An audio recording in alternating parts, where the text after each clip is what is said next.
Imagine hearing God's voice, knowing His will, yet still walking down a path you know you shouldn't.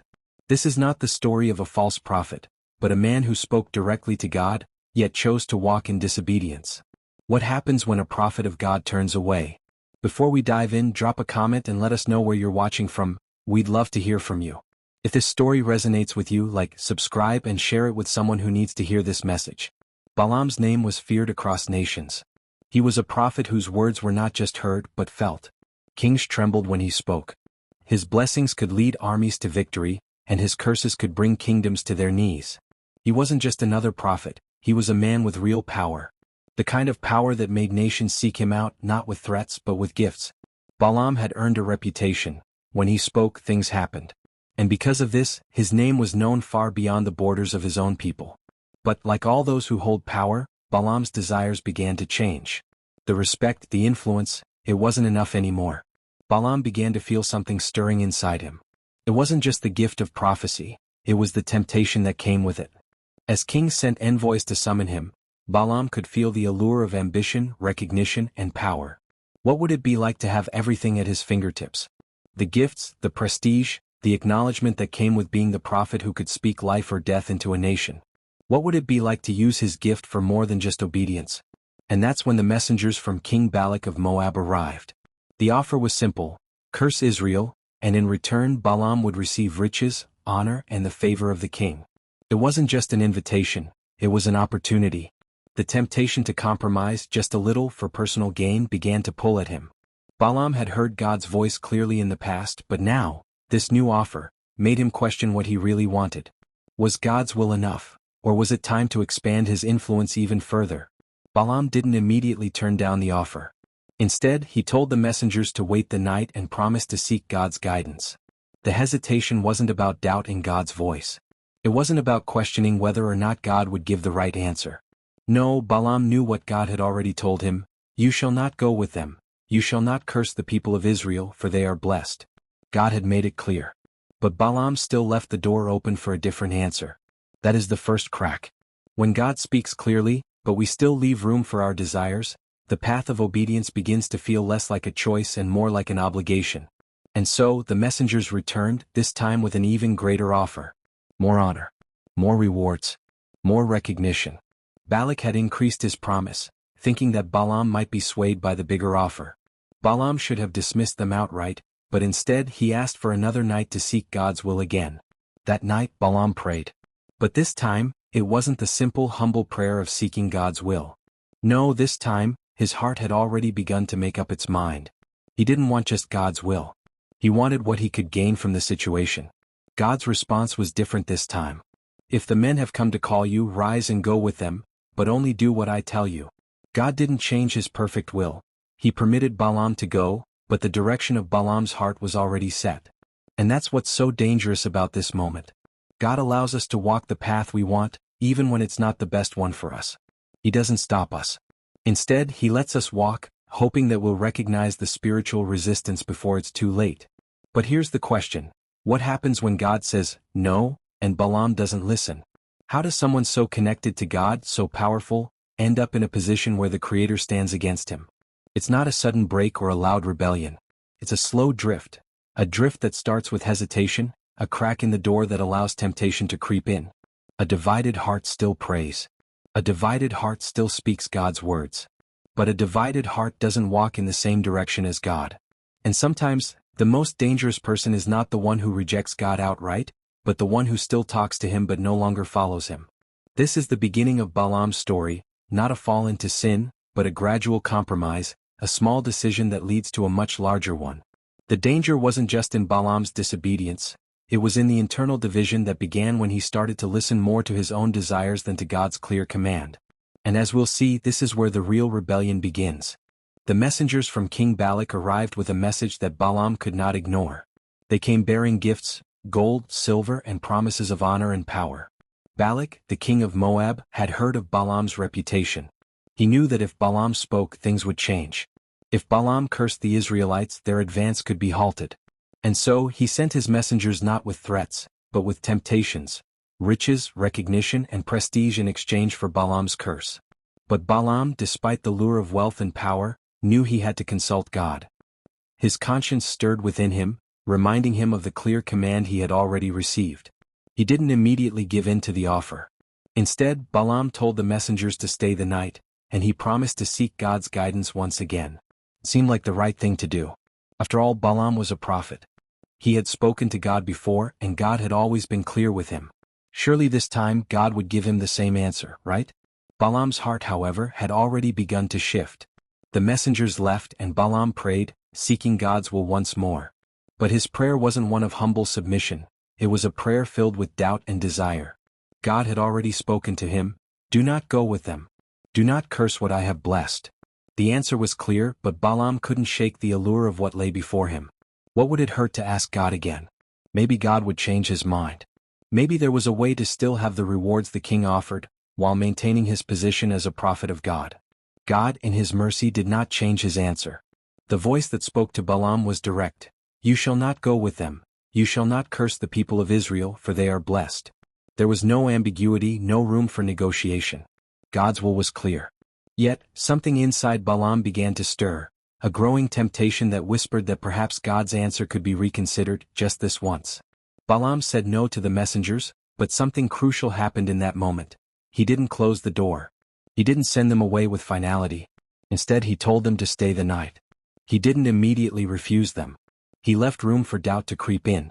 He left the door slightly ajar, just enough for the temptation to grow. Balaam had heard God's voice, but his heart had already started to negotiate with God's will.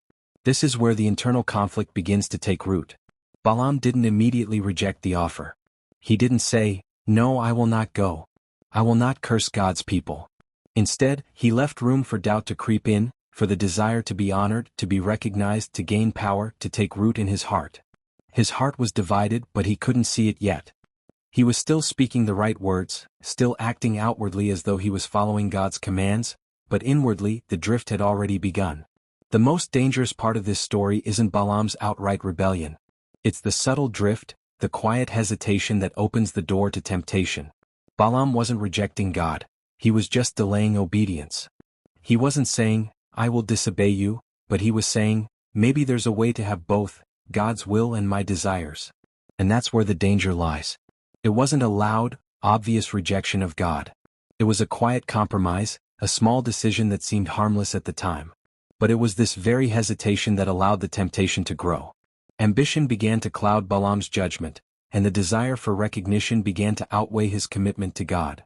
This is how spiritual decline often starts, not with a sudden fall, but with small, seemingly insignificant choices that lead to bigger compromises. Have you ever faced a temptation that seemed too good to pass up even though you knew it was wrong? Share your thoughts below. Let's talk about those moments when the desire for something, recognition, success, power, pulls at your heart. Did you walk away or did you leave the door open for temptation to grow? In this part of the story we see Balaam at a critical turning point.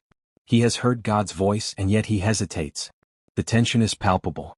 The temptation grows quietly, and Balaam's heart begins to drift away from God's will, even while he still speaks the right words. The stage is set for the next chapter in this journey, one where Balaam must face the consequences of his hesitation.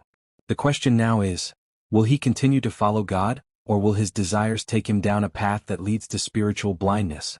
The messengers returned to Balaam, but this time they were armed with greater promises. They didn't come with the same gifts or rewards they had before. This time they came with more prestige, more power, and more honor. Balak, the king of Moab, had heard of Balaam's reputation and sensing the opportunity to change the tide of Israel's march, he sent an even larger offer. Balaam's desires, which had already been stirred, were now fully awakened. The temptation was real. Balaam, caught between his duty to God and his internal longings for recognition and power, now found himself in a more intense struggle. This time, the messengers weren't offering him just a one-time reward. This was the offer of a lifetime. This was the kind of power that could cement his reputation even more than before. He could be the prophet who bent nations to his will. The temptation was undeniable. Balaam's heart began to shift more obviously. He knew God's answer from before, God had been clear. And yet, Balaam didn't dismiss the offer outright. Instead, he told the messengers to stay the night. Balaam prayed again, hoping to hear something different, something that would justify his desire. But Balaam's prayer wasn't truly about seeking God's will. It was about hoping that God would change his mind. God's response was again clear: go with them, but only do what I tell you. This wasn't God's perfect will, this was God's permitted will. God allowed Balaam to go, but God never approved of Balaam's desire to go in the first place. Balaam had already heard God's command: do not go with them. Do not curse Israel. But the moment Balaam asked again, God permitted him to continue, not because he approved, but because Balaam's heart was already set on going. God did not force Balaam to obey. He let Balaam walk his chosen path, one that would eventually lead to divine resistance. Balaam's heart had become divided. The internal conflict had moved from a subtle hesitation to a clear, conscious decision. He was no longer acting in full obedience to God's command. Instead, he was moving forward, not in pursuit of God's will, but in pursuit of his own ambitions. His obedience was no longer out of love or submission, but out of a desire to receive what had been promised to him. Balaam had heard God's will, but he had chosen to walk in the direction that suited his own desires. The spiritual blindness was already starting to take root in Balaam's heart. He couldn't see it yet, but his heart was pulling him away from God. It wasn't a sudden, dramatic fall, it was a slow drift. Balaam was no longer walking with God. He was walking for himself. And God, in his mercy, allowed Balaam to go, but in doing so, he was about to confront Balaam with the truth of his divided heart. But here's the shocking twist. Balaam started walking down the path that God had allowed, but that God didn't approve of. Soon he would meet someone who saw something he could not see. The moment Balaam stepped forward, his internal journey began to manifest outwardly. He was now on a path that would reveal the true state of his heart. Balaam's desires had grown louder than God's voice, and spiritual blindness had started to settle in. As he walked toward his destination, unaware of the divine resistance ahead, the situation began to escalate. What do you think? Can we still be used by God even when our hearts aren't fully aligned with His? Leave a comment below. Balaam's journey took a dangerous turn. He had already been warned. God had made His will clear: Balaam should not go. Balaam had heard God's voice, but it seemed that his heart had already made its choice. And now, as he rode down the road with the messengers from King Balak, God stood in his way, not as a guide but as a resistor. Balaam's donkey was the first to see the danger. The angel of the Lord stood before them in the road, sword drawn, blocking their way. But Balaam couldn't see the angel. His eyes were blind to what was standing right in front of him. The donkey, however, saw clearly. In fear, the donkey veered off course, trying to avoid the angel standing in their path. Balaam, in his frustration and spiritual blindness, struck the donkey. He didn't understand why the donkey had stopped. He didn't see the divine resistance. He was angry at the very thing that was trying to save him. The donkey tried again. And again Balaam struck it. But the donkey refused to move forward. In that moment, something miraculous happened. The donkey spoke, asking Balaam, "What have I done to you that you have struck me these 3 times?" Balaam, caught off guard, didn't even seem shocked. He responded as if it were just another conversation. He was so blinded by his anger, so consumed by his desire to continue down the path he had chosen, that he couldn't even recognize the miracle before him. Then God opened Balaam's eyes. He saw the angel standing in front of him, sword drawn. The angel was not there as a guide, but as a resistor, standing in the way of Balaam's spiritual blindness. Balaam fell to the ground in fear. The angel's message was clear: your way is wrong. You are on the path of disobedience, and you are moving in a direction that goes against God's will. The real miracle wasn't that a donkey had spoken.